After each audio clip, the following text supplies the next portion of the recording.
Congratulations, because you had the big partnership with Nordstrom. Yes. That is huge. You've now gotten some footing with Holi Chic. It's all self-funded.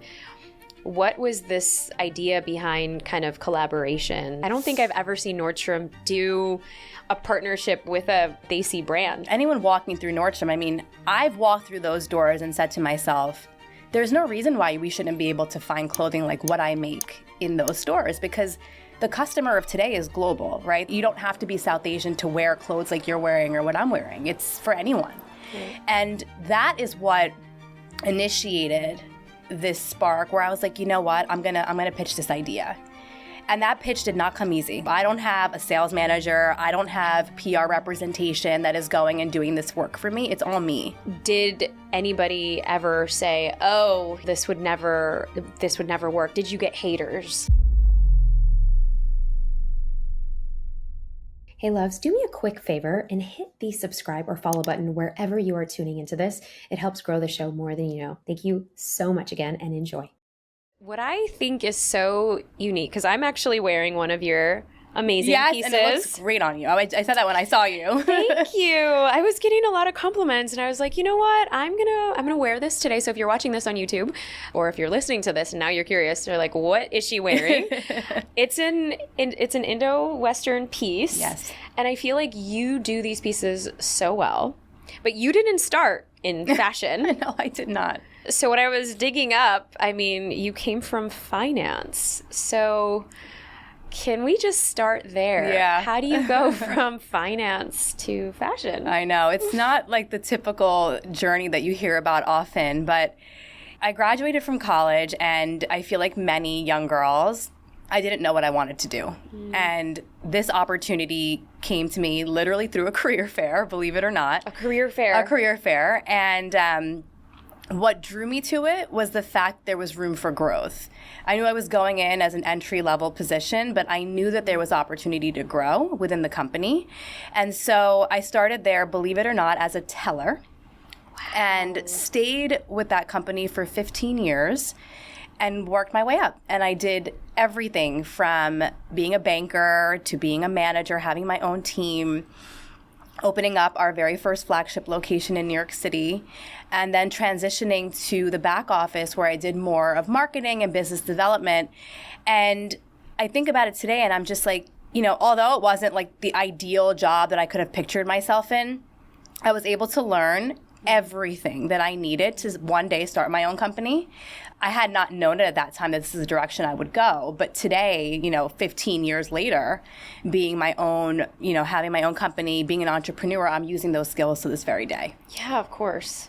Yep. And okay, so then take us through, was there like a turning point where you're like, I'm no longer cut out for finance? Yeah. Was there, did you start noticing it in the clothes that people would? Yeah.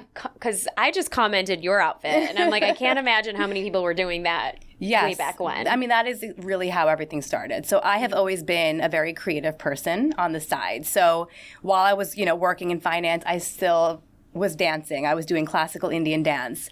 I was mixing and matching pieces from my wardrobes and just coming up with fun looks because, like you said, I never felt like I could find clothes that resonated with me, right? We're in these, you know, very unique positions where we're Indian, we're South Asian, we're American, and a lot of the fashion that I would see at that time was either too traditional or the Indo-Western just wasn't speaking to me. It wasn't representing who I was. And so I just started making things like similar to this jacket, just mixing and matching pieces. And just the way you commented when you saw me today, people would ask me like, where is this from? Where can I find pieces like this? And I was like, oh, I just made it for myself. And that's when I realized that there was a need and this was a white space that was not being actively pursued. And that's really what sparked the interest of Holi Chic for me while I was working this full-time job. Wow. So was it kind of the things that we see on, you know, if you tune into any like Silicon Valley podcast or, you know, where you're doing these designs in your basement, or how did it kind of all come into play? Because I can see now people wanting to maybe even get sparking their own ideas and their own creative passions to kind of see if that's something that they should probably pursue. All right, loves.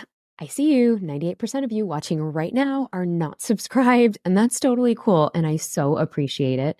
But if you're enjoying this episode, if this is dropping valuable content for you, then why not join our fam? By subscribing, you'll never miss a beat, especially on the amazing tips, advice, and insights that we have on our incredible guests from around the world.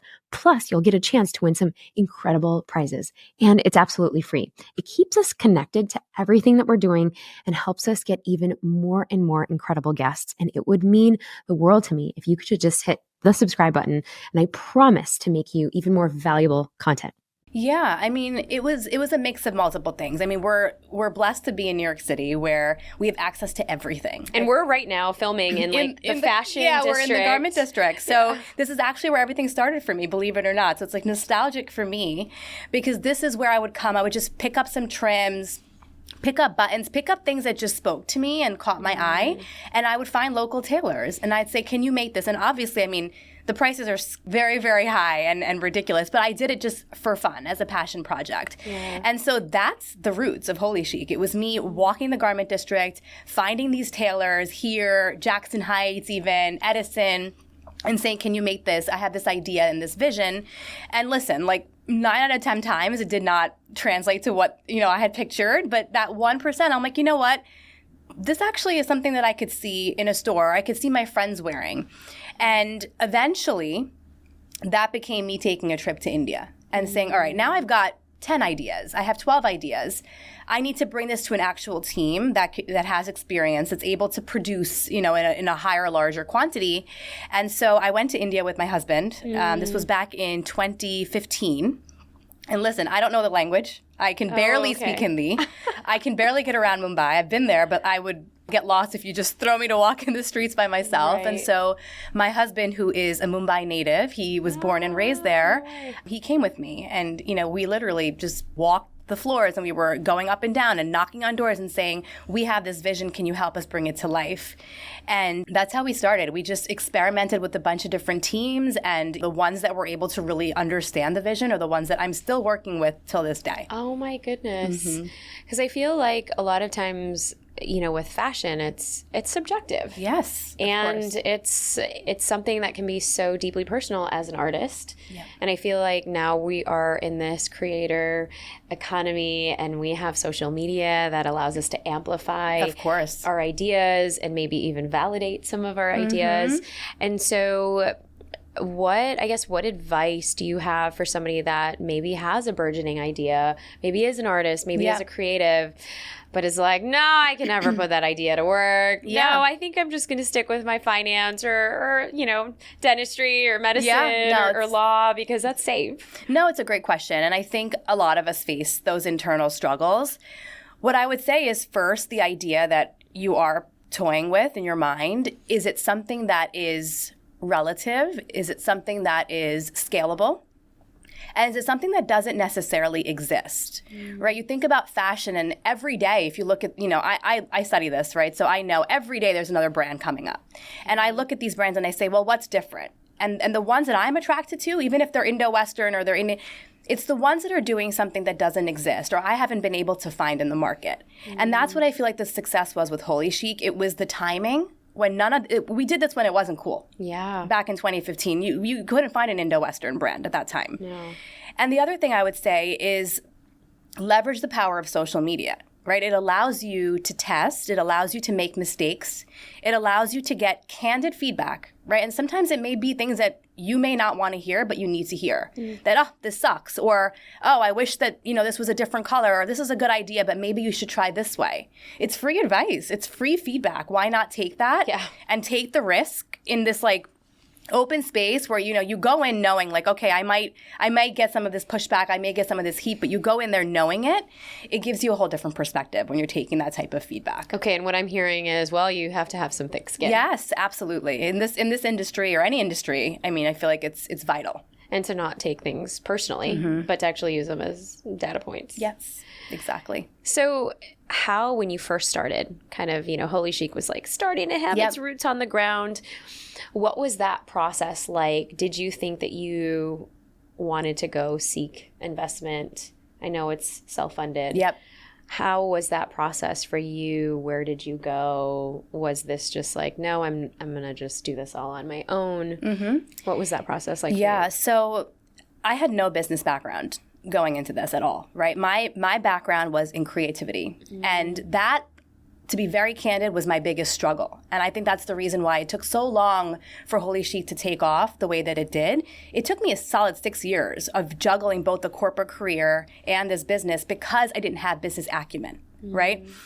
So I say that because I had this stable finance career where whatever money I was making, whatever income I had, I was able to invest into the business. So it gave me this sense of security and stability where I wasn't relying on outside financial sources. I didn't have this pressure of an investor on my head. And I was able to risk and I was able to play around with the ideas I had because I was, quote unquote, self-funding my own dream. And so I think that, although it took me 6 years to like finally make this leap where I was like, okay, I'm ready to take this business full time, I'm proud of the journey. And I'm proud that it took me as long as it did because I was able to do it on my own terms without anyone else telling me what I should and should not be doing. Now we're in a different place. Right now we're in this place where we're ready to scale. We're ready to look into retail and these different ventures. So raising capital is definitely something that's on the horizon for Holi Chic in the next few months. Oh my goodness. Yeah, that's it's exciting. And for people who are thinking, because it's very admirable when you're coming from a place where you're like, I didn't have any business acumen. I didn't go to business school.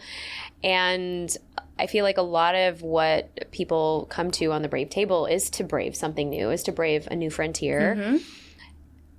Did anybody ever say, oh, this would never work? Did you get haters? Oh, of course. I mean, don't we all? I mean, I get it every day, right? And I think people, they judge you if you're, they're like, oh, well, she doesn't have business acumen. How is she going to succeed? Oh, she's a new mom.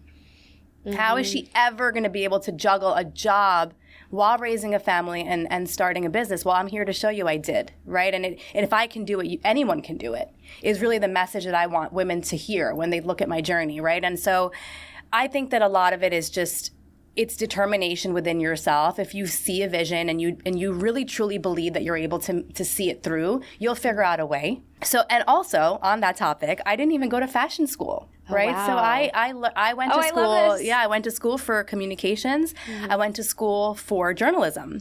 And I just enjoyed speaking. I actually wanted to be a news anchor. And like, here we are. That didn't work out. Clearly that did not work out. But it's just you're able to test different things. I had this flexibility of, really testing the market before taking this leap of faith. And I think that's really what helped me. Well, I want to double click on something that you just shared because I see that you have two littles, and they're a very big part of kind of the Holi Chic process in the brand that you've built for yourself. So I first want to acknowledge you for that. Thank you. And I know that it probably wasn't easy because did that all happen at the same time? How old were the kids? Because you have an older son. Yes. Yep. Okay. I started my business in 2015, and Arian was born 2014. So it was all happening at the same time, got married, had the job, started the business, had Arian. It all was happening simultaneously. And of course just being a new mom in itself, I mean,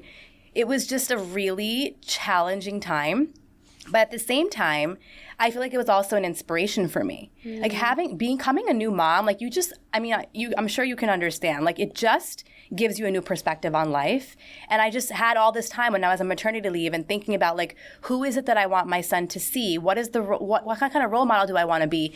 And I think that was like the big awakening moment for me where I was like, I want to take this risk and I want to be able to like show him that I did that. Until this day, they get excited about every opportunity. They're like, oh my God, mommy's at Nordstrom, and they're part of it in so many ways.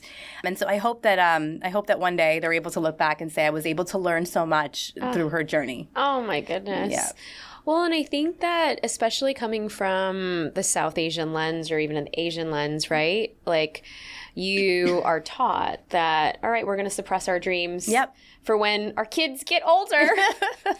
Just going to wait. Yeah. Just wait till they go to college. It's so true. And And I feel like, you know, that is kind of that voice that runs in the back of our heads where you're like, oh, okay, well, I have this mom guilt if I am going to pursue this thing, because should I be doing all that I can for this little human? How did those thoughts ever come to your mind, and how did you navigate that? Yeah, I mean, I think that's why it took me as long as it did, to be honest, right? Because I kept playing with those thoughts in my head, like, well, Meg, you have a mortgage, you have responsibilities, you have 2 children that have to go through school and all these different responsibilities. And so maybe had that not been the case, I probably would have taken that risk sooner. But until I was 100% certain that this is right, there's no financial risk, like you'll be okay. And when you really truly, when you look at a business holistically, I'll go through some of like how I made that decision and who helped me make that decision. It was an easier choice for me to make, where I was like, okay, I feel comfortable enough that if something's to go wrong, I have a backup plan. I can go back to my career if I need to. I never burnt bridges. That was something that was really important to me too.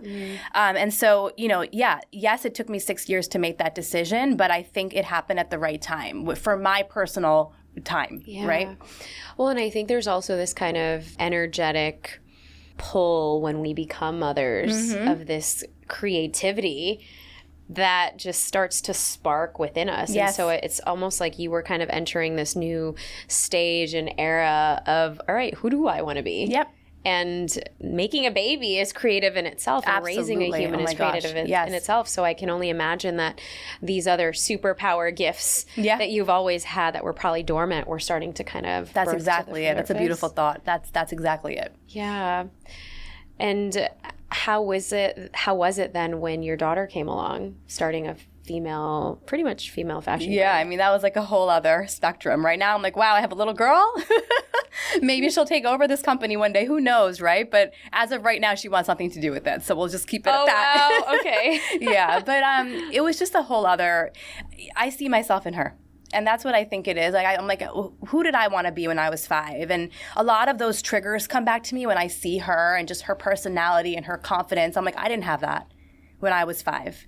Or what is it that I wanted to look like? How did I want to dress? What did I want to be seen as when I was her age and a little bit older too? And so in that way, she really inspires me in many different ways. And even we just launched a kids line, and she was she modeled it. Yeah, we took a lot of convincing, but she eventually said yes. Okay, great. Because I know I've peeped in your DMs to be like, when are you starting the kids line? Yes, yeah, finally, it's very exciting. So she was part of that, and I think that children definitely they're an inspiration in so many ways. You think I tell my kids all the time. You mentioned this earlier, is in growing up in a South Asian household, we grew up and our parents were, like, oh, doctor, engineer, lawyer, like these are the different paths you can pursue. I tell my kids the complete opposite. And what are you saying? I say to them, I'm like, look for what doesn't exist. Be creative. Put yourself out there. You want to make a video? Let me teach you how to speak. Let me show you public speaking. There's things that I just feel like we don't have to think so traditional anymore. And if anything, I'm pushing them to think outside the box, where I don't want you to necessarily pursue that path. If you want to, of course, go for it. But there is so much more that you can do in this world. And look at all these examples. I mean, we have South Asian women that are CEOs of companies, starting these incredible companies left and right in tech, in entertainment, and there's so many creative outlets today that you have options, and you have all these different role models that you can look up to today. So leverage that. Yeah. I mean, and it starts, I feel like it starts now, right? Because they're seeing you. I feel like well, congratulations, because you had the big partnership with Nordstrom. Yes. And that is huge. And so they were kind of, they're part of it. I saw them. It was cute to see. If you don't follow Megha, she definitely is one for inspiration that she takes her family with on the journey. Yeah. So, okay, so going back to, you've now gotten some footing with Holi Chic. You have had some sort of traction. It's all self-funded. What was this idea behind kind of collaborations? And because I don't think I've ever seen Nordstrom do a partnership with a Desi brand before. And especially for Diwali too. Right. So that's huge. It was huge. And I think, if you think about yourself or anyone walking through Nordstrom, I mean, I've walked through those doors and said to myself, there's no reason why we shouldn't be able to find clothing like what I make in those stores, because the customer of today is global, right? You don't have to be South Asian to wear clothes like you're wearing or what I'm wearing. It's for anyone. Right. And that is what initiated this spark where I was like, you know what, I'm gonna pitch this idea.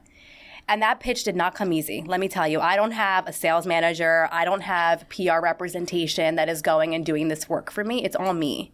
Wow. And I think that it's a disadvantage because obviously it takes a lot of time and effort and a lot of rejection, but it's also so fulfilling. And I think on the other end, when you think about the people reading these emails and reading these pitches, how much more meaningful is it if it's coming from the founder herself or himself?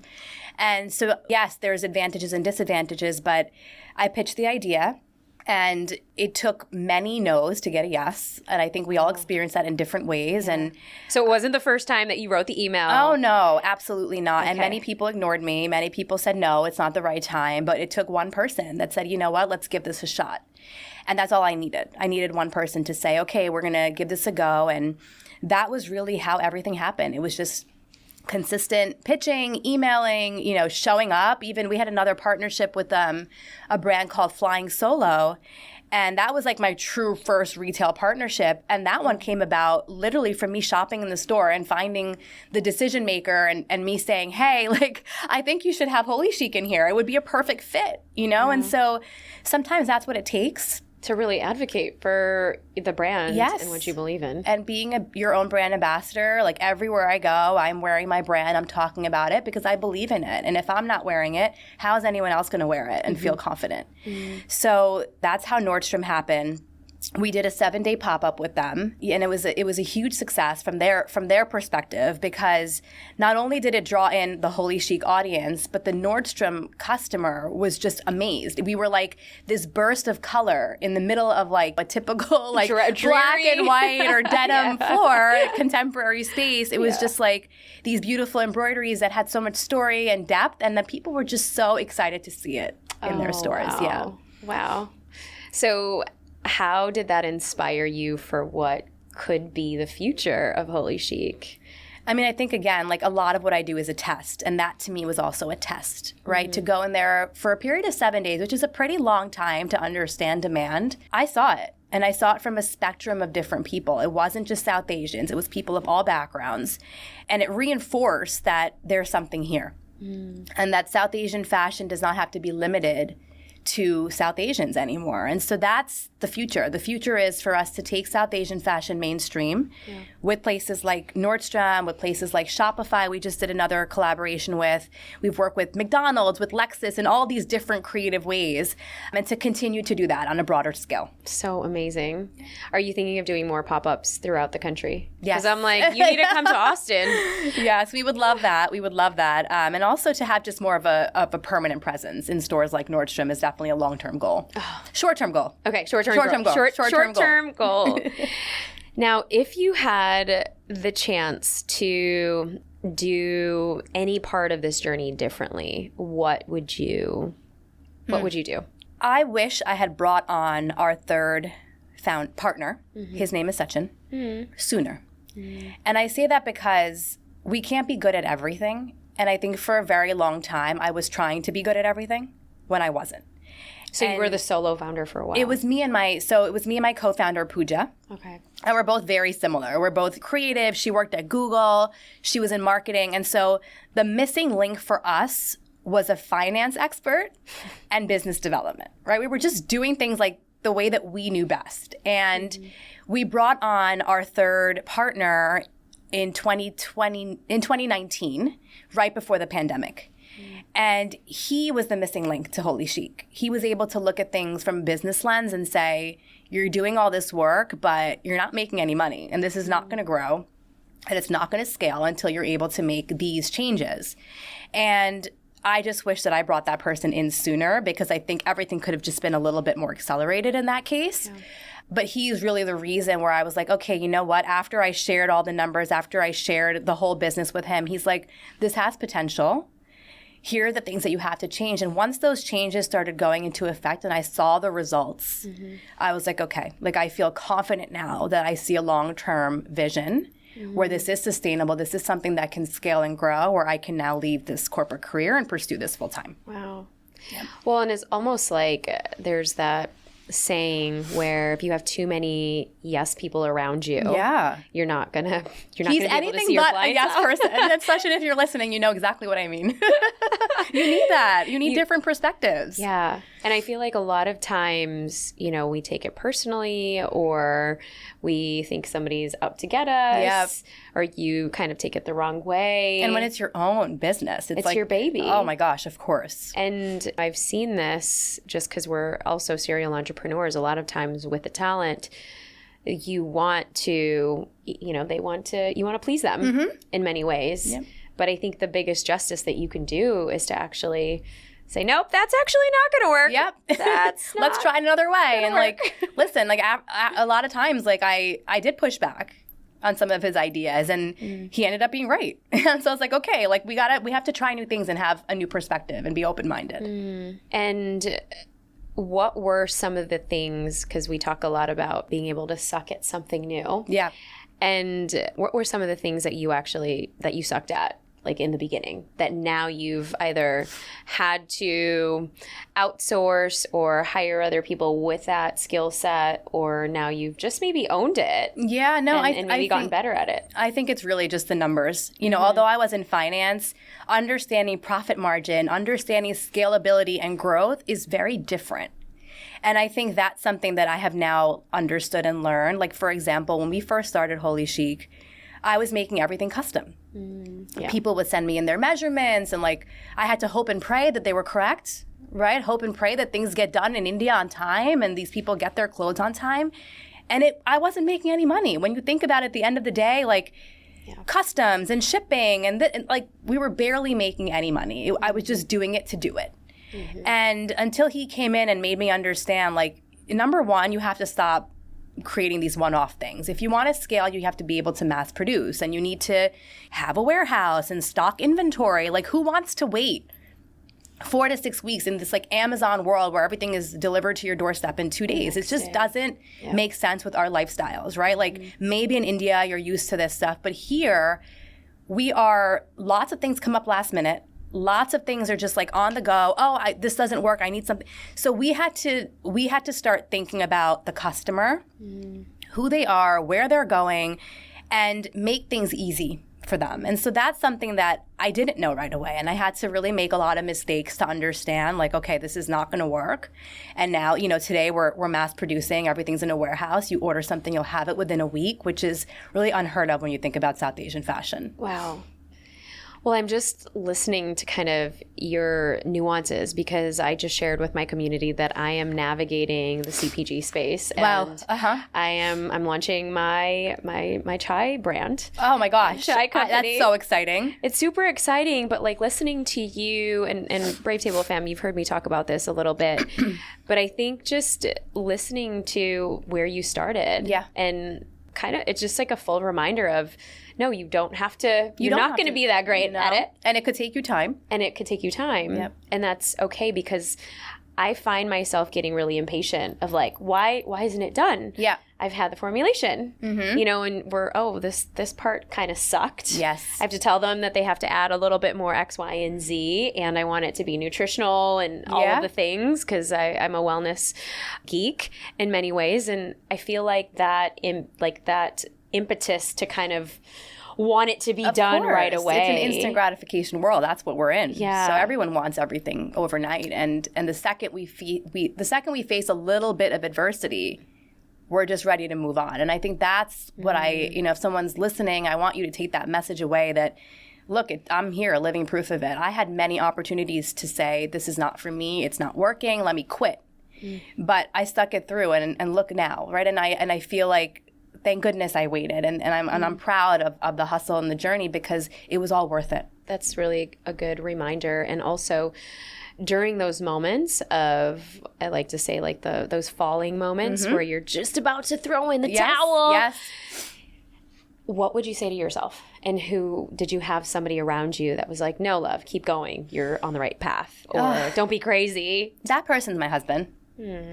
Really, truly, he is. I mean, he's been a supporter since day one. He's seen it all. I mean, we were packing orders on the apartment floor in our little 800-foot apartment when we started. And so he's seen all the struggles, and he won't let me quit no matter what, right? And so I think about, I'll give you another example with the pandemic. When you think about a fashion brand, right? All events came to a complete stop in 2020. And you were just starting to get traction. Literally just starting to get traction. And I went to my co-founder and said, what are we going to do at this point? If there's no events, we have all these clothes, no one's going anywhere. And we had an opportunity right there to either shut down temporarily or permanently, who knows what could have happened if we actually made that decision, or pivot. And we just started thinking about what people needed at that time. And it was simple. They wanted face masks, right? We were all going out with these ugly paper masks. And I was like, let's try to jazz that up a little bit. Or they wanted cute loungewear when they were sitting at home. That's so true. And so we just started making things that were again, putting ourselves in their shoes. What do people want?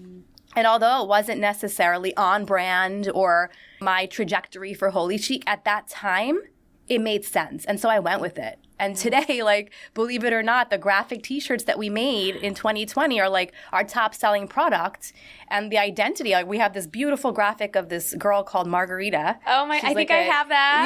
Yeah. I have that. Yes. But she's just the icon of Holi Chic, and she's a baddie. She's a baddie. And, that was born from the pandemic. No way. Yes. And then there's this guy with the Rajasthani. Yes. His name is Jay. Jay, yes. I got that for my brother and my husband. Love it. And they still wear it to this day because he's from Rajasthan. So love that. Oh, okay. So that's the birthing of those shirts. Yes, exactly. Oh, wow. I wish it would have never happened had I not been pushed to try. Yeah. And well, it just reminds me, and I think for all of you listening or even watching this on YouTube, the beauty of the pivot and the beauty of the agility that sometimes, well, what we think or what we have, the control that we want to have control over, it's not going to be there. Nope. And we just have to be okay with rolling and riding with the waves. Riding the waves, kind of like motherhood. Absolutely. So in what ways has this season of Holi Chic kind of influenced you as a mom and vice versa? I think it's just made me more risk adverse. I feel like as a mom, we face challenges. We face a lot of newness. And there's no manual. Right? Whatever worked for you is not going to work for me and vice versa. And entrepreneurship is extremely similar, right? You're just figuring it out. And I think, what Sachin has told me, as somebody who I look up to with his advice is what he's always told me is that every problem has a solution. And every time I'm thinking about, this challenge came, or this problem is here today, whether as a mom or as an entrepreneur, I keep playing that back in my head, that there's always a solution and you can always figure things out, right? So sometimes you may have to ask for help. Sometimes you may need to look, outside to get that answer, but it exists. And so that mindset has helped me both as a mom and as an entrepreneur. Yeah, and it's such a good one, even if you're not an entrepreneur listening to this. I feel like it's so great that there's always a solution. Yes. We've got to be able to just allow to be able to feel it and say, okay, after we felt it, we've acknowledged the fact that maybe it sucks or that we can't change it. And then we can go into our fixing hat. Exactly. To solve the problem. Where do you draw your inspiration from? My lifestyle. Really, that's what it is. I think about myself. I think about the women around me, the role models I have, and I think about their life and where are they going and what is missing in their wardrobe. That inspires me. I get inspired by travel.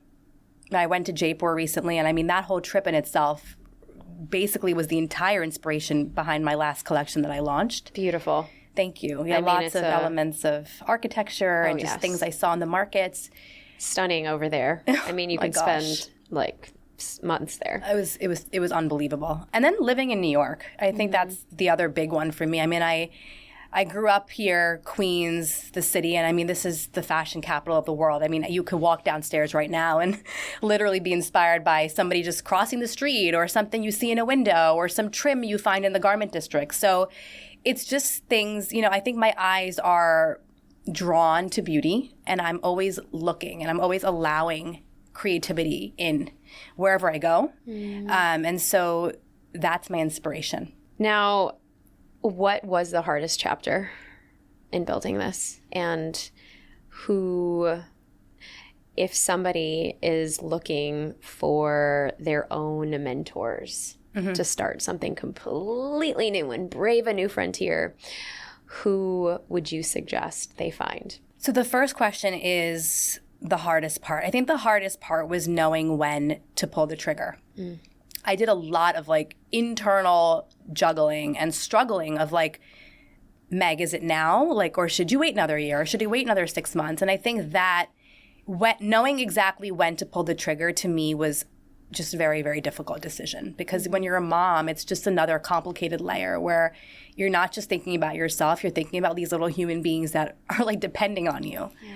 And when it comes to mentorship, I would say look for somebody who has what you don't, right? Whoever that is, whether it's the finance hat, whether it's this marketing hat, whatever it is that you feel you're not good at, find that individual. And it doesn't have to be this shark. It could be literally somebody in your family or your friend group or anyone that you interact with on the daily. That's who Sachin was for me. He was literally a friend of a friend, and I knew that he had this background, and I tapped on his shoulder and I said, I need help. So it doesn't have to be this sought out person all the time. It can be somebody in your immediate circle, but look for that void that you have within yourself. Yeah, and I feel like the three words that come up, I need help. That's a very vulnerable statement. Yes. And to be able to kind of put your guard down and say, hey, I know you have something that I don't. Yes. Can we actually play? Yes. Yeah, and I love your transparency. I love the fact that it did take you the length that it took you, because I feel like a lot of times there is this glamorification or this glorification of this person became a unicorn in 1 year or overnight 2 years. success, viral, all these trends. Right. It's all around us, so it's hard not to. Yeah. So as we kind of wind down into our rapid fire questions where we spill the chai, where can we get a hold of you, and what's next for Holi Chic in this season? Next for Holi Chic is we are continuing to do these mini drops, which are, like I said, all inspired by Jaipur. So you can find us on Instagram. My handle is _Megha Rao. There I share a lot more of my personal journey, my motherhood, balancing everything. And then the brand page is Holi Chic by Megha. Oh, so good. So good. And we'll actually link everything in the show notes as well. So let's get into spilling the chai. So what's one thing maybe you still brave or you still struggle with as either a mom, creator, visionary, boss? Time management. I'm always working. Always. And I feel that, pressure where my kids are like, why are you on your phone? Or what are you doing? So every day that's a struggle. I don't think it's ever going to go away, to be honest. Yeah. And I feel like so many people probably really resonate with that, having to juggle and everything is on your phone. Of course. And it is the hardest thing. I'm with you there, sister. Fashion in Milan or fashion in Mumbai? Mumbai, of course. Favorite go-to Netflix binge as of recent? Okay, believe it or not, I do not watch any TV. Oh my I know. I know. I need to learn from you. It's I don't know if it's good or bad, but it's great. I don't have the time at all. I wish I could just sit and I rather would work. I know it's so sad and you're probably girl, take a break, but I couldn't tell you what's on Netflix right now if you ask me. I love that. I love it. Okay, what's your go-to to kind of de-stress or regulate yourself? I like driving. I actually really enjoy driving. I feel like it's you know what it is? I can't be on my phone when I drive. Right. Yeah. So I feel like it's my opportunity to reset. It's a way I'm just listening to music, and it's my opportunity to just self-reflect, think. A lot of my ideas come from there because I'm not just like go, go, go and answering emails or so. It's my therapy. Yeah. It's kind of like, the best ideas come from the hot shower or whatever. Same thing. Yep. Yeah. Those long drives. What traditions do you have that you're actually passing on to your kids? Raksha Bandhan. Oh, yeah, that's a good one. That's a good one. Yeah, because my daughter is one of 9 cousins that are all boys. Oh my goodness. Yeah, so they're very into it. They get very excited about it. Oh my gosh, one of 9. One of 9. She's the only girl. Yeah. What does it mean to be brave in this season of life? Taking risks. Taking risks in all different elements of my life, personally, business. I just think that things that used to scare me no longer do, and I'm not afraid of the outcome anymore. And you've got to dress some pretty amazing people. Yes. Is there somebody that you're like, ooh, I need to get Holi Chic on them? Who's like that ideal person? Sobita? Oh, yeah. She she's amazing. She's amazing. And although I haven't watched the show that she's on, I don't even know what it's called. It's Made in Heaven. Made in Heaven. Oh, yes. She's brilliant. Yeah. There's another one that she was just on and that I remember watching her in, and I forget the name right now. I just love her style. I think that I just love the way that she carries herself. She's confident. She takes risks with her fashion and her style. She's super chic. Yeah. So she's on my radar. She's Holi Chic. She totally is. And one word that describes this season of life. Exciting. There you go. Yeah, that's really what it is. It's just like a lot of unknown and a lot of loose strings that we're just wading through. So there's just a lot of anticipation and excitement. Well, thank you so much. Thank you for sharing your wisdom. I feel like I was talking to a friend literally the whole time. I know. It's just such an honor to just sit with you and see like this visionary come to life. And I feel like it's so inspiring for so many people who want to do different. Yeah. Good luck to you. I'm excited about your journey. I need to try your masala. Oh my gosh. I will share it. It'll be one of those Just Add Water blends. Awesome. Yes. Well, until next time on the Brave Table. Welcome back to the other side. Oh my goodness. How do you feel after that episode? She's a powerhouse.